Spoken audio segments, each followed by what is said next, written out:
लेकिन ऐसा लग रहा है कि सूरत हाल जब एक्सप्लोड हो रही है, ऑलरेडी जंगें जारी हैं, लेकिन अब उसमें एक तो शिद्दत आती हुई नजर आ रही है, इंटेंसिटी बढ़ती हुई नजर आ रही है और मजीद जंगें छिड़ती हुई नजर आ रही हैं। एक तो वेनेजुएला के हवाले से सूरत हाल बहुत ज्यादा नाजुक है और वेनेजुएला के हवाले से किसी भी वक्त जो मुकम्मल जंग है वो अमेरिका की जानिब से डिक्लेयर की जा सकती है। खुद अमेरिका के अंदर, वाशिंगटन के अंदर सूरत हाल काफी सीरियस है, यानी अमेरिका जो है वो एक जंग में दाखिल होने जा रहा है और उस प्रेसिडेंट की जानिब से दाखिल होने जा रहा है जो अमन का नारा जब लगाकर वोट लेकर आया है।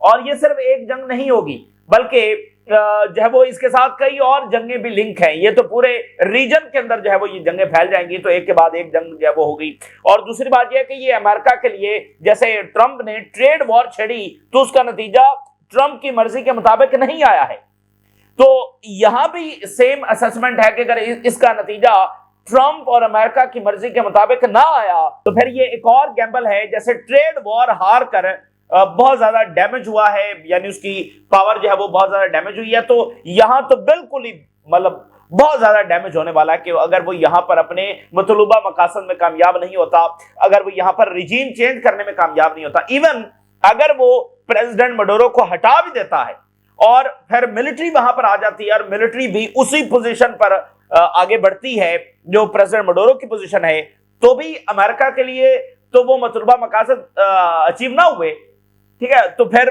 मतलब एक फुल स्केल इन्वेजन करेगा क्या अमेरिका, तो ट्रंप इसके लिए कतई तौर पर तैयार नहीं है। और बड़े अच्छे तरीके से उन सबको पता है कि यहां पर फिर सूरत हाल किस तरफ जा सकती है, तो इसलिए ये गैम्बल भी साबित हो सकता है। अगर आप देखें तो एक साल अब हो रहा है ट्रंप को, एक भी उसकी कोई इफेक्टिव पॉलिसी नहीं है। ट्रंप ने क्रेडिट बहुत दिए हैं और ये उसका नजर भी ये आता है कि वो उसको बस क्रेडिट लेना है। एक भी उसकी पॉलिसी जो डोमेस्टिक सतह के ऊपर या इंटरनेशनल सतह के ऊपर जो बहुत इफेक्टिव साबित हुई है वो एक भी नहीं है। 24 घंटों में यूक्रेन की जंग खत्म करवानी थी और एक साल जब वो होने को आया, तो वेनेजुएला के हवाले से जंग। दूसरी बात यह है, इजराइल ने अमेरिका को इन्फॉर्म किया है कि वो लेबनान में मजीद फोर्स इस्तेमाल करने जा रहा है, मजीद इंटेंसिटी वहां पर बढ़ाने जा रहा है। टर्की की बड़ी अहम स्टेटमेंट आई है, उसने कहा है कि सीरिया में उसके सबर का पैमाना लिबरेज हो रहा है, जो एसडीएफ डिसार्म नहीं हो रही या बाकी जो ग्रुप्स हैं जिनको इजराइल फंड कर रहा है, टर्की ने कहा है कि हमारे सबर का पैमाना लिबरेज हो रहा है। गजा का जो सीज फायर है वो बड़े क्रिटिकल इस वक्त सूरत हाल के अंदर है और इस वक्त आज मियामी के अंदर बड़ी अहम मुलाकात होने जा रही है अमेरिकन के दरमियान और मिडिल ईस्ट में जो गारंटर्स हैं उनके दरमियान यूएसए में मियामी के अंदर मुलाकात गजा के हवाले से होने जा रही है। ईरान और रशिया की जानिब से जो स्ट्रेटेजिक पार्टनरशिप है उसको मजीद प्रैक्टिकल करने के लिए, मजीद ताल्लुकात को मजबूत करने के लिए, प्रैक्टिकल स्टेप्स उठाने के लिए कुछ मुआहदे जो है वो अमल में लाए गए हैं। और इसके साथ जो बहुत बड़ी खबर सामने आ रही है, अमेरिका की जानिब से आलमी अदालत के ऊपर सैंक्शंस इंपोज कर दी गई हैं। आईसीसी के ऊपर सैंक्शंस, आईसीसी के जजेस के ऊपर मार्को रूबियो की जानिब से अनाउंस किया गया है कि सैंक्शंस अनाउंस की जा रही हैं। ये बहुत बड़ी हिपोक्रेसी है जो वेस्ट की जानिब से सामने आ रही है कि अपने ही इंस्टीट्यूशंस, जिनका कसूर सिर्फ इतना है कि उन्होंने इजराइल के खिलाफ वारंट जारी किए हैं या इन्वेस्टिगेशन कर रहे हैं, पकड़ा तो किसी को भी नहीं है, और उनके अपने इंस्टीट्यूशंस हैं, उनके अपने बनाए हुए लॉज हैं, अपने बनाए हुए कॉन्स्टिट्यूशन है। यानी वेस्ट ने अपने सारे ग्लोबल ऑर्डर को, जिसको वो रूल बेस्ड ऑर्डर कहते थे और कहते थे कि हम मतलब अपने आप को बाकी दुनिया से मुख्तलिफ बताते थे कि देखिए हम ये ऑर्डर लेकर आए और ये रूल बेस्ड ऑर्डर है और हम सिविलाइजेशन, तो वेस्ट की जो क्रेडिबिलिटी जिस पर पर्दा पड़ा हुआ था वो बहुत बुरे तरीके से एक्सपोज हुई है और वेस्ट ने अपना पूरा ऑर्डर कुर्बान कर दिया है इजराइल के लिए। क्योंकि एक बात तो तय है कि इन तमाम हरकतों की वजह से वेस्ट का ऑर्डर तो फारिग हो चुका है, ये बात तो क्लैरिटी के साथ सब कह रहे हैं।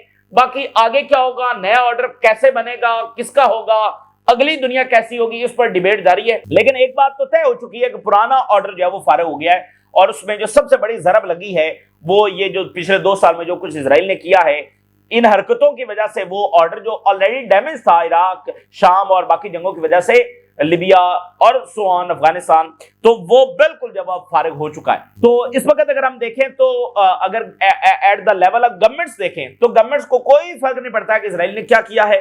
वो इजराइल के साथ तिजारती मुआहदे भी कर रही हैं, वो इजराइल के साथ जब वो असलहे की डील्स भी कर रही हैं, ठीक है ना, और वही वेपन जो वहां पर वॉर क्राइम्स के अंदर इस्तेमाल हुए हैं फलस्तीनियों के खिलाफ, लेबनीज के खिलाफ इस्तेमाल हुए हैं, वही वेपन्स खरीद कर वो समझ रहे हैं कि हम बड़े पावरफुल हो गए हैं और तिजारती मुआहदे करके इजराइल की ऑक्यूपेशन और रिसोर्सेज की स्टीलिंग को मजीद लेजिटिमाइज किया जा रहा है और इजराइल को एक नॉर्मल स्टेट के तौर पर यानी साबित करने में पूरी कोशिश की जा रही है कि नॉर्मल ट्रेड एग्रीमेंट्स हो रहे हैं, एनर्जी एग्रीमेंट्स हो रहे हैं। जाहिर है कि वो रेवेन्यू जो है वो दोबारा फिर फलस्तीनियों पर ही इस्तेमाल होगा और रीजन के अंदर ही इस्तेमाल होगा। तो at the scale of governments उनको कोई फर्क नहीं पड़ रहा है कि इजराइल ने क्या किया, वो उनकी नॉर्मल जो ट्रेडिंग है, नॉर्मल जो उनके मुआहदे हैं वो जारी हैं इजराइल से, मिलिट्री में, टेक्नोलॉजी में, ट्रेड के अंदर। और इंपॉर्टेंट बात यह है कि जो बुचर ऑफ मिडिल ईस्ट है, मिडिल ईस्ट का जो बुचर है वो अब आगे क्या करने जा रहा है, 2026 में उसका क्या इरादे हैं, ठीक है ना। क्या 2026 में भी हम इसी तरह की जंगें देखेंगे, फलस्तीनियों के साथ यही कुछ हो रहा होगा और इससे ज्यादा एस्केलेशन हम देखेंगे, मजीद एग्रेशन देखेंगे। तो बुचर ऑफ मिडिल ईस्ट जो है वो और क्या खौफनाक शैतानी मंसूबे बनाकर बैठा हुआ है, दुनिया को इस चीज से काफी ज्यादा खतरा है, ठीक है ना। एक बंदा जो मिलियंस ऑफ लोगों के इनडायरेक्टली मरने का जिम्मेदार है और लाखों लोगों के डायरेक्टली मरने का जिम्मेदार है, उससे किसी खैर की तवक्को जो क्या रखी जा सकती है, और वो अभी तक इक्तदार के अंदर जो वो बैठा हुआ है। तो मिडिल ईस्ट की बदकिस्मती है कि उसको ये सारा कुछ फेस करना पड़ रहा है। यमन के अंदर बाकायदा मजीद चीजें सामने आ रही हैं कि वहां पर इजराइल इन्वॉल्व है और हंगरी के प्राइम मिनिस्टर ने कहा है कि अगर रशियन एसेट्स को इस्तेमाल किया जाता है तो ये फिर रशिया के साथ बरहरास्त जंग की तरफ एंटर होने वाली बात होगी। और ये बात बिल्कुल वाज़ेह है, अगर रशिया के एसेट्स इस्तेमाल होते हैं, बड़ा यानी फैसला कुन टाइम आ गया है, रशिया के एसेट्स इस्तेमाल करने हैं तो जंग जारी रहेगी। 2026 और 27 के लिए जंग जारी रखने के लिए ये एसेट्स चाहिए, अगर नहीं देंगे तो यूक्रेन कोलैप्स हो जाएगा, मतलब वो लड़ नहीं सकता है। लेकिन अगर इस्तेमाल करेंगे तो वो जो रही सही कसर है वो भी निकल जाएगी, मुकम्मल इनका फाइनेंशियल ऑर्डर जब फारिग हो जाएगा और आप तमाम रेड लाइंस क्रॉस कर रहे हैं। आप सारा जो अंडरस्टैंडिंग्स हैं, जो एक फ्रेमवर्क है जिसके तहत दुनिया चल तो रही है जिस तरह भी है, आप उसको तोड़कर आप एक आलमी जंग की तरफ सूरत हाल को धकेलें। अगर ये एसेट्स इस्तेमाल होते हैं तो फिर बहुत ज्यादा रिस्क बढ़ जाएगा यूरोप और रशिया की बरहरास्त जंग का, जो दुनिया के लिए अच्छी बात नहीं है। गजा के हवाले से मैं जरा सबसे पहले कि मियामी के अंदर आज मुलाकात हो रही है स्टीव विटकॉफ की, और साथ कतर है, इजिप्ट और टर्की, ये तीनों जो मेन गारंटर्स हैं मियामी में स्टीव विटकॉफ के साथ मिल रहे हैं। सो कॉल्ड गजा का सेकंड फेज और ये सारा डिस्कस होगा। मुझे बताइए मियामी में बैठकर क्या बात होगी, गजा मियामी में क्या मियामी में बैठकर जब वो गजा की बात कर रहे होंगे, कुछ भी नहीं है, ये सिर्फ टाइम गेनिंग है। हाँ, ये मुल्क सीरियस है, ये चाहते हैं कि मामलात सीरियस अंदाज में आगे बढ़ें, फलस्तीनियों की सफरिंग्स खत्म हो, ये मुल्क चाहते हैं। लेकिन बात यह है कि चाहने से कुछ नहीं होगा, डिप्लोमेटिक लेवरेज से कुछ भी नहीं होगा, ना इनके पास डिप्लोमेटिक लेवरेज है। इजराइल को जो उसके इरादे हैं वो बिल्कुल वाज़ेह हैं और बार बार वाज़ेह हैं, तो इसलिए ये मुलाकातें कुछ भी नतीजा जब वो नहीं लेकर आएंगी अनफॉर्चुनेटली। वैसे मियामी के अंदर 2 मुलाकातें हो रही हैं, रशियंस भी पहुंच रहे हैं और यूक्रेन के हवाले से डिस्कशन होंगी और गजा के हवाले से भी हो रही हैं। अब देखिए गजा की जो सूरत हाल है बड़ी क्रिटिकल है। Cold weather claims more lives as Gaza reels under siege and collapse. अब मौसम सरमा फलस्तीनियों की जाने ले रहा है और इजराइल वहां पर जो ड्रग डीलर्स हैं, मतलब करप्ट तरीन और क्रिमिनल लोग, ड्रग डीलर्स, करप्ट मिलिशिया और अलकायदा और दीगर जो एक्सट्रीमिस्ट बॉडीज हैं, एक्सट्रीमिस्ट ग्रुप्स हैं, उनसे लिंक लोगों को वहां पर ला रहा है। अलकायदा के लोगों को ला रहा है, बाकी एक्सट्रीमिस्ट को, दाइश के लोगों को, ठीक है ना, और ड्रग्स और क्रिमिनल्स उनको वहां पर लेकर आ रहा है। सो बात यह है कि रीजन ने कोई भी साथ नहीं दिया फलस्तीनियों को और ना ही ओआईसी वर्ल्ड ने दिया है। ये बिल्कुल जवाल का इंतहा है। इजराइल इस जंग को सिर्फ फलस्तीनियों के खिलाफ नहीं जंग के तौर पर देखता है, वो इसको पूरी ओआईसी वर्ल्ड को यानी उसके खिलाफ एक जंग को देखता है कि इनको मुकम्मल गुलाम बनाकर जब रखना है, मुकम्मल सवाल में रखना है। बहरहाल ये बड़ी ही अनफॉर्चुनेट बात है। जबालिया के अंदर एक इजरायली फौजी जो है वो उसको स्नाइपर ने अटैक किया है। अब ये कौन सा स्नाइपर है, किसका स्नाइपर है, लेकिन इजरायली फौजी को एक स्नाइपर की गोली लगी है। इजराइल के अंदर एक सिविल वॉर की सूरत हाल है। मुकम्मल सिविल वॉर तो नहीं कह सकते, वो तो सबको पता चल ही जाएगी, लेकिन एक काइंड ऑफ कि वो इनकी फौज के ऊपर उनके अपने ही लोगों ने अटैक किया है, मतलब इजरायली फौज पर उनके अपने ही लोग अटैक कर रहे हैं। तो ये भी एक सूरत हाल है। आईसीसी के ऊपर सैंक्शन लगा दिए हैं, मार्को रूबियो ने अनाउंस किया है। आईसीसी के 2 जजेस कह रहे हैं बड़े बुरे जज हैं, ये इजराइल के खिलाफ इन्वेस्टिगेट कर रहे हैं, तो उनके ऊपर जो है वो सैंक्शन अनाउंस कर दिए। ये मतलब इंसानी तारीख का लेकिन माजी में बहुत सारे ऐसे लम्हे आए हैं, बहुत सारे ऐसे वाकयात हुए हैं जिन पर इंसानियत शर्मिंदा हुई है। लेकिन आज की दुनिया को वो क्लेम करते हैं कि ये मोस्ट सिविलाइज्ड वर्ल्ड है और हम एक रूल बेस्ड ऑर्डर लेकर आ गए हैं, जो कनेक्टिविटी है और जो सारी दुनिया देख रही है, ठीक है ना। सो आज की दुनिया को आप माजी की दुनिया से कंपेयर नहीं कर सकते हैं। आज आप क्लेम करते हैं कि बहुत ज्यादा तरक्की याफ्ता है, तहजीब याफ्ता है। तो आज की दुनिया में यानी जो कुछ हो रहा है ये आज का इंसान सोच नहीं सकता था कि ये हो सकता है आज की दुनिया में। बहरहाल ये हो रहा है। यानी आलमी अदालत जो उन्हीं की है, उन्हीं के रूल्स हैं, उन्हीं के कॉन्स्टिट्यूशन है, उन्हीं का लॉ है, वो अपने लोगों पर सैंक्शन लगा रहे हैं और सिर्फ इस बात पर कि इजराइल के खिलाफ। यानी तो ये बड़ी अजीब सी सूरत हाल है। वेस्ट ने अपना पूरा ऑर्डर जो है वो कुर्बान कर दिया इजराइल के लिए। मार्को रूबियो अनाउंस कर रहे हैं कि हम सैंक्शन इंपोज कर रहे हैं 2 जजेस के ऊपर। उनके अनलॉफुल इकदाम उन्होंने इजराइल के खिलाफ उठाए हैं और जो कोई भी जाएगा इजराइल के खिलाफ वो कॉन्सिक्वेंसेस फेस करेगा। इलीगल डिसीजंस इन्होंने लिए हैं इजराइल के खिलाफ। यानी ये इसमें एक तो इजराइल को आइसोलेशन से निकालना, इजराइल का इमेज बेहतर करना, और दूसरा इसका फैक्टर जो है वो री राइट ऑफ द हिस्ट्री भी है कि अगली सेंचुरी में, यानी अब देखना कि जेनोसाइड तो मान ही नहीं रहे वो कि जेनोसाइड हो रही है। तो कल को जब वो हिस्ट्री, इसके वर्डिंग में भी अगर आप देखें तो वो यही कह रहे हैं कि इनके इकदाम अनलॉफुल है। तो ये इसमें री राइट ऑफ द हिस्ट्री ये भी शामिल है इस तरह के इकदाम के अंदर। अच्छा, दूसरी बात यह है कि वहां से कंडेमनेशंस आ रही हैं यूरोपियंस की। नेदरलैंड ने कंडेम किया है इन सैंक्शंस को और उन्होंने कहा है कि हम पूरी तरह से आलमी अदालत के साथ खड़े हैं। और आलमी अदालत आईसीसी की स्टेटमेंट जारी हुई है और उन्होंने कहा कि हम पूरी तरह से बैक कर रहे हैं इन जजेस को और वो बिल्कुल न्यूट्रल अंदाज के अंदर इन्वेस्टिगेशन कर रहे हैं। तो बहरहाल एक अमेरिका का जब तक एक पुलिस मैन का रोल है जो कि अब खत्म हो रहा है, तो ये सारी इजराइल की बदमाशी निकल जाएगी। तो इजराइल ने अमेरिका को इन्फॉर्म किया है कि इसकी कोई डेडलाइंस नहीं है लेबनान पर फोर्स इस्तेमाल करने की। वो एक डेडलाइन थी ना 31 दिसंबर तक करेंगे, नहीं अब वो कह रहे हैं अब हम किसी भी वक्त इस्तेमाल करेंगे। तो ऑलरेडी इस्तेमाल तो हो रही है। ये सब एक मीडिया गेम्स होती हैं। इजराइल रोजाना हमले कर रहा है। सो अब इस स्टेटमेंट का मतलब सिर्फ यह है कि वो किसी भी वक्त एक ऑल आउट वॉर जब वो छेड़ सकते हैं। तो ये आज शुरू हो या 10 दिनों के बाद शुरू हो, क्या इससे फर्क पड़ता है? होनी तो है ही है। इजराइल के इरादे वाजे तो हैं ही हैं, तो क्या फर्क पड़ता है आज हो या 10 दिन में और 2 महीने के बाद हो, तो क्या फर्क पड़ता है? अच्छा जी, इसी दरमियान जो है वो ईरान और रशिया के दरमियान बड़ा इंपॉर्टेंट एग्रीमेंट तय पाया है। यानी जो उनकी स्ट्रेटेजिक पार्टनरशिप है उस हवाले से उन्होंने 3 इयर्स का रोड मैप तय किया है। यानी जो पार्टनरशिप है उसमें उसको मजबूत कैसे करना है, तो एक रोड मैप बनाया कि अगले 3 सालों में हमने ये काम करने हैं ताकि हम मजीद क्लोज हो सकें और उस एग्रीमेंट को हम इंप्लीमेंट कर सकें। मिसाल के तौर पे जो नॉर्थ साउथ इंटरनेशनल कॉरिडोर है वो बनाना है। इसी तरह के बहुत सारे स्टेप्स उन्होंने लिखे हैं।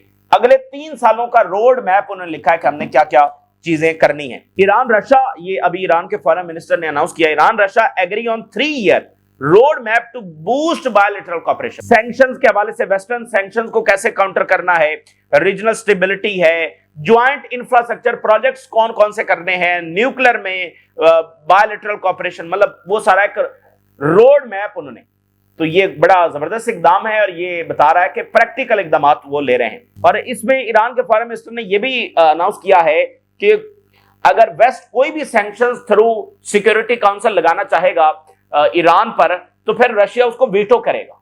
ये ईरान के फॉरेन मिनिस्टर अनाउंस कर रहे हैं। अच्छा, रशिया का जो स्टांस है वो सीरिया पर भी सामने आ रहा है। रशिया ने इजराइल के खिलाफ जो है वो स्टेटमेंट जारी किया और उसको कहा कि जो सीरिया में उसकी एक्टिविटीज हैं वो उसको रोके और सीरिया की जो स्टेबिलिटी है उसको अंडरमाइन ना करे और अपनी एक्टिविटीज को सीरिया में रोके। अच्छा, अब टर्की की बड़ी अहम स्टेटमेंट आई है। टर्की ने कहा है कि सीरिया में हमारा पेशेंस जो है वो रन आउट हो रहा है, हमारे सब्र का पैमाना लिबरेज हो रहा है। एसडीएफ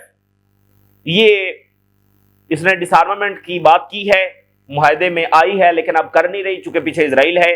तो हम मिलिट्री एक्शन नहीं चाहते, लेकिन हमें मजबूर ना किया जाए, but the patience of the concerned parties is running out. SDF को मुखातिब करते हुए उन्होंने कहा है कि हम मिलिट्री एक्शन नहीं चाहते, लेकिन हमारा सब्र का पैमाना लिबरेज हो रहा है। Turkey warns US backed YPJ terrorist not to test patience. Turkish media, हमारे सब्र को टेस्ट मत करो। वाईपीजी को भी मैसेज दिया है और एसडीएफ को भी मैसेज दिया। इन दोनों के पीछे इजराइल है। और प्रेसिडेंट उर्दगान जो है उनके साथ मुलाकात करवाई गई है। हिंद रजब, छोटी बच्ची, 6 साल बच्ची जिसको शहीद किया गया बड़ी बेदर्दी के साथ। तो बड़ा दिल दहला देने वाला वो पूरा वाकया है। और हिंद रजब फाउंडेशन भी है जो इस वक्त पूरी दुनिया में लॉ सूट्स फाइल कर रही है। तो हिंद रजब की जो फैमिली है, यानी जो रिश्तेदार और जो बच गए हैं, उनकी प्रेसिडेंट उर्दगान के साथ मुलाकात हुई है। Erdogan host family of 6-year-old Palestinian girl killed in Gaza. तो उर्दगान के साथ देखना, और किसी के साथ मुलाकात नहीं। तो बहरहाल टर्की ने, अगर हम अरब से कंपैरिजन करते हैं तो उन्होंने एक स्टांस तो लिया हुआ है, बहुत ज्यादा लिया हुआ है। और हमास को जिस तरह से टर्की सपोर्ट करता है, अरब वर्ल्ड तो उस तरह से सपोर्ट नहीं करती है। इस वक्त अगर हमास की लीडरशिप ट्रैवल करती है तो टर्की ही उनकी सिक्योरिटी को देखता है, वो कौन से प्लेन्स में कैसे क्या, तो वो टर्की ही तो उसको देख रहा है। तो बहरहाल टर्की का जो स्टांस है वो अरब वर्ल्ड से ज्यादा है फॉर हमास। और टर्की कहता है, सपोर्ट करता है, आर्म्ड रेजिस्टेंस को टर्की सपोर्ट करता है। अब यमन के हवाले से आप देखिए, मजीद रिपोर्ट्स खुलकर सामने आ रही हैं। इजरायली रिपोर्ट्स एक्सपोजेस एसटीसी, जो यूई बैक ग्रुप है, वो to normalize in bid to split Yemen, कि ये बात इनके दरमियान हो रही है कि इधर एक अलग मुल्क बनेगा और इजराइल उसको तस्लीम करेगा। देखें ना, इनको बड़ी जरूरत है इजराइल की तस्लीम करने की, जो खुद एक ऑक्यूपेशन है उससे ये रिकॉग्निशन मांग रहे हैं। तो उधर ये रिकॉग्नाइज करेंगे, इजराइल इनको रिकॉग्नाइज करेगा और ये इजराइल को रिकॉग्नाइज करेंगे। तो इससे मुल्क के अंदर डिवीजन एसटीसी के इन इकदाम की वजह से बढ़ रही है। Raising concerns in Sana about growing foreign interference. तो अंसारुल्लाह इस सारी सूरत हाल को देख रहा है कि कैसे यहां पर इजराइल और दूसरी ताकतें अपना खेल खेल रही हैं। मिस्र की स्टेटमेंट जारी हुई है, जो गैस डील हुई है, तनकीद चुके काफी हो रही है। मिस्र ने कहा है कि ये तो एक कमर्शियल एग्रीमेंट है, इसको पॉलिटिसाइज ना किया जाए, और फलस्तीनियों के लिए हमारी फर्म पोजीशन है और हम डिस्प्लेसमेंट नहीं चाहते और बिल्कुल इसको नहीं होने देगा और फलस्तीनियों का हम साथ खड़े हैं। और ये तो बस एक कमर्शियल एग्रीमेंट है। तो ये उनकी स्टेटमेंट जारी हुई। इजिप्शियन इंटेलिजेंस ने ये स्टेटमेंट जारी की है। सो ये पता नहीं खुद को बेवकूफ बनाते हैं या बाकी दुनिया को बेवकूफ बनाते हैं। ठीक है, हर मुल्क की अपनी पॉलिसी है, सो उन्होंने किया है, सो ठीक है। लेकिन बात यह है कि इस तरह के स्टेटमेंट से वो किसको बेवकूफ बना रहे हैं? यानी आप इस सिनेरियो में $35 बिलियन की डील कर रहे हैं एक ऐसी एंटिटी से जो क्या कर रही है सबको पता है, और उसने क्या करना है सबको पता है। आप उसको इतने पैसे दे रहे हैं एक डील के जरिए और ऊपर से लेजिटिमाइज कर रहे हैं ऐसी डील्स करके कि वो एक नॉर्मल स्टेट है। तो ये रेवेन्यू किधर इस्तेमाल होगा? यानी कह रहे हैं जी पॉलिटिसाइज ना किया जाए। भाई ये कैसे कमर्शियल एग्रीमेंट है? यानी आप इसको सिर्फ कमर्शियल एग्रीमेंट कैसे कह सकते हैं इस सिनेरियो में? भाई रेवेन्यू तो उधर ही इस्तेमाल होना है और इजराइल इसको खुलकर एक पॉलिटिकल लेवरेज के लिए इस्तेमाल कर रहा है। और नेतन्याहू ने कहा कि ये बहुत जबरदस्त मुआहिदा हुआ है इजराइल के इंटरेस्ट के अंदर। तो मतलब ये क्या अजीबोगरीब बात है कि कमर्शियल है तो ये पॉलिटिसाइज ना किया जाए। तो बात यह है वाज़ेह। और देखिए, आप ऐसे एग्रीमेंट्स इजराइल के साथ कर रहे हैं, वेस्ट से किस मुंह से फिर बात करते हैं कि वो सैंक्शन लगाए इजराइल पर? आपका गुजारा नहीं है इजराइल के बगैर। तो इजराइल तो है ही वेस्ट, ये सेटलर्स वेस्ट ही से आए हैं, तो वेस्ट का कॉलोनियल प्रोजेक्ट है इजराइल। तो वेस्ट से आप किस मुंह से कहते हैं कि सैंक्शन लगाएं, जब आप तिजारती मुआहिदे कर रहे हैं और असलिया भी ले रहे हैं? तो आप किस मुंह से वेस्ट को कहेंगे? और यही तो वो चीज है जो इजराइल वेस्ट को कन्विंस कर रहा था कि आप काहे को जज्बाती हुए पड़े हैं और हमारे ऊपर सैंक्शन लगाने के लिए बातें कर रहे हैं। जो रीजन है वो तो कुछ कर नहीं रहा, वो तो एयर स्पेस भी खोलकर बैठा हुआ है, हमारे साथ तिजारत भी कर रहा है, इंटेलिजेंस शेयर भी कर रहा है, हमारी तरफ आने वाले मिसाइल भी गिरा रहा है। आप काहे को जज्बाती हुए पड़े हैं? तो अभी आप देखिए कि वेस्ट में वो कोई ऐसी बात है सैंक्शंस के लिए नहीं जो पहले हो रही थी। तो वेस्ट ने सिस्टमैटिकली उस प्रेशर को डिफ्यूज किया है जो उन पर सैंक्शंस के हवाले से आ रहा था। जर्मनी की जो डील हुई है $3.1 बिलियन की, एरो 3 जो एयर मिसाइल डिफेंस सिस्टम है उसको एक्सपैंड करने के हवाले से $3.1 बिलियन की जो डील हुई है। उधर सिक्योरिटी काउंसिल का इजलास होने जा रहा है ट्यूसडे को, वेनेजुएला के हवाले से कॉल कर लिया गया है। ट्यूसडे को ये इजलास होगा, लेकिन ये भी पॉसिबिलिटी है इस इजलास से पहले ही जंग डिक्लेयर कर दी जाए, चूंकि टक्कर कार्लसन ने आज का कहा है कि आज जंग डिक्लेयर हो सकती है किसी भी वक्त, ठीक है ना। तो जैसा कि अब उनके सेनेटर जो रिपब्लिकन सेनेटर्स हैं, जैसे एक का ट्वीट है, the moment of the brave people has arrived, यानी वो वेनेजुएला के लोगों को कह रहा है तुम बड़े ब्रेव लोग हो और इसका वक्त आ गया है कि तुम उठ खड़े हो और जुल्म के खिलाफ और प्रेसिडेंट मडूरो का तख्ता उलट दो और आजादी का टाइम आ गया है। ठीक है, ये मोमेंट आ चुका है। तो ये भी एक सिग्नल है कि ये सारा कुछ होने जा रहा है। मोस्ट ऑफ द अमेरिकन्स आज जो सर्वे सामने आया वो किसी भी मिलिट्री एक्शन को अपोज करते हैं इन वेनेजुएला। ये अमेरिकन की अब इस वक्त बताया जा रहा है कि टक्कर कार्लसन और ये सारे लोग जो वो बहुत ज्यादा एफर्ट्स कर रहे हैं इस जंग को रोकने में। इससे पहले जो चार्ली कर्क असैसिनेट हो गए थे उनके बारे में बताया जाता है कि वो ईरान जंग का जब उनको पता चला कि ये होने जा रही है तो वो व्हाइट हाउस पहुंचे और ट्रंप को कहा कि ये जंग रोको और ये नहीं होनी चाहिए, ये अमेरिका के मुफाद में नहीं है। और वहां ट्रंप के साथ फटा हुआ यानी काफी तलख कलामी हुई और चार्ली कर्क चले गए और कुछ दिन के बाद वो असैसिनेट हो गए। सो यानी ये लोग जो वो काफी टक्कर कार्लसन इस वक्त बहुत जोर लगा रहे हैं इस जंग को रोकने के लिए। रीजन के अंदर मुल्क जो है वो बात कर रहे हैं वेनेजुएला के हक में और मैसेज भेज रहे हैं। ये बड़ा क्रिटिकल टाइम होता है, आखिरी घड़ियां बड़ी क्रिटिकल होती हैं, तो मैसेजेस भी भेजे जा रहे हैं कि हम दरमियान में इस मुसालियत करवाने के लिए तैयार हैं, चीजों को ठंडा किया जाए। तो ये बड़ा क्रिटिकल टाइम होता है, आखिरी जो घड़ियां होती हैं। Mexican president respond to Trump, उन्होंने कहा कि हम बिल्कुल वेनेजुएला की रिजीम चेंज उसके खिलाफ हैं और किसी भी इंटरवेंशन के खिलाफ हैं। ब्राजील के प्रेसिडेंट ने कहा है कि मैंने अमेरिका को इन्फॉर्म किया है कि हम मेडिएशन करवाने के लिए तैयार हैं ताकि कॉन्फ्लिक्ट जो है वो इससे बचा जा सके। तो ये सारी चीजें हो रही हैं, लेकिन अब मेरा ख्याल है कि तीर कमान से निकल गया है। और हंगरी के प्राइम मिनिस्टर वॉन्स यूरोप के जो प्लान है रशियन एसेट्स को लेने का, रिस्क एंटरिंग द वॉर। इसका मतलब यह है कि अब रशिया के साथ जंग की तरफ जा रहे हैं हंगरी के प्राइम मिनिस्टर। तो ये बात बिल्कुल वाज़ेह है, ये एसेट्स लेने के बाद जो है यानी बहुत चांसेस, बहुत खतरात बढ़ जाएंगे रशिया के साथ बरह रास्त जंग का, और जो ऑर्डर की रही सही कसर है वो भी निकल जाएगी। European union moves to black list 41 Russian tankers, यानी यूरोपियंस की जो इंटेंशन है वो इस वक्त मजीद जंगों ही की है, रशिया के साथ जंग बढ़ाने की। अब वो मजीद सैंक्शन लगाने जा रहे हैं, वो सैंक्शन जो रशिया का कुछ नहीं कर सकी। तो ये इस वक्त की ताज़ा तरीन सूरत हाल जो आप तक शेयर की, आपने राय सुरगा करें। इजाज़त दीजिए, अल्लाह हाफिज़।